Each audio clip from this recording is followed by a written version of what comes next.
Quiz on chapter 8.1 to 8.3, Equations of Lines, question 6. Read the question, write down your choices, stop the video for the time being, and then once you are done, then look into the solution. And that is what you should be doing for every question. These are kind of multiple choice simple questions, sometimes short answer type, which could be solved within minutes, okay? And the whole idea of having this exercise here is to make sure that you have understood different forms of equation and you are ready for the next chapter. Thank you. Here is question number 6.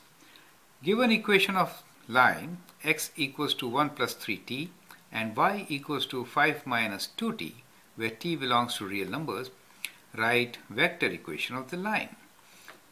So the line which we are given here is in parametric form. Okay, let's read the next two questions also. Write symmetric equation of the line. Write coordinates of 3 points on the line. At this stage, you should stop the video, write down your solutions, and then look into my answers. Okay? Well, here is the solution for the very first one, part A. Write vector equation of line. So from this equation, which is parametric form of the equation, you actually get vector equation directly, right? Vector equation is kind of split into parameters. So you can write r equals to, these are your x and y points, right? So we can write this as 1, 5. Is it okay? Plus t times, and this is your direction vector, the direction number 3 in the x direction, and minus 2 in the y direction, where t belongs to real number. Really is the combination of these two, and that is how vector and parametric equation are related, right? Now write symmetric equation of line.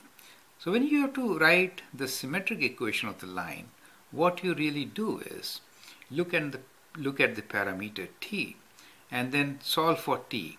Now both t should be same, right? Equate them equal. You get your symmetric equation. So how are we going to do it? From here, what is t? T will be x minus 1 divided by 3. So we can write this as x minus 1 divided by 3. And from here, what is t? You will take away 5 from y and divide by minus 2. So y minus 5 divided by minus 2. And since both t's are same, we equate them. And that is how we get symmetric equation of a line. Correct? Write coordinates of 3 points on the line. For writing coordinates of 3 points, best is to use our original equation, right? So you can use t as 0. We get first coordinate 1 and 5, right? So let's start writing. So we get first 1 and 5 is one of the 5, correct? Now we can use t as 1. If I write t as 1, then from this equation I'll give you the second coordinate. So if t is 1, then 1 plus 3, which is 4, and 5 minus 2, which is 3. Second coordinate, right? And for the third coordinate, what we can do is, well, let's use this itself. Let's take t as minus 1, okay? If I take t as minus 1, then 1 minus 3 will be minus 2. And minus 1 will make it positive. So 5 plus 2 will be 7. So we get our third coordinate. Well, from this equation, we could have also found the scalar equation, right? So to find the scalar equation, you know what is to be done? Just cross multiply, right? And then bring the terms together. Since it is not a part of this question, I will kind of do it on the side for you. It could be part D actually. So if I cross multiply, so minus 2 times x is minus 2x, minus 2 times minus 1 is plus 2 equals to 3y minus 15.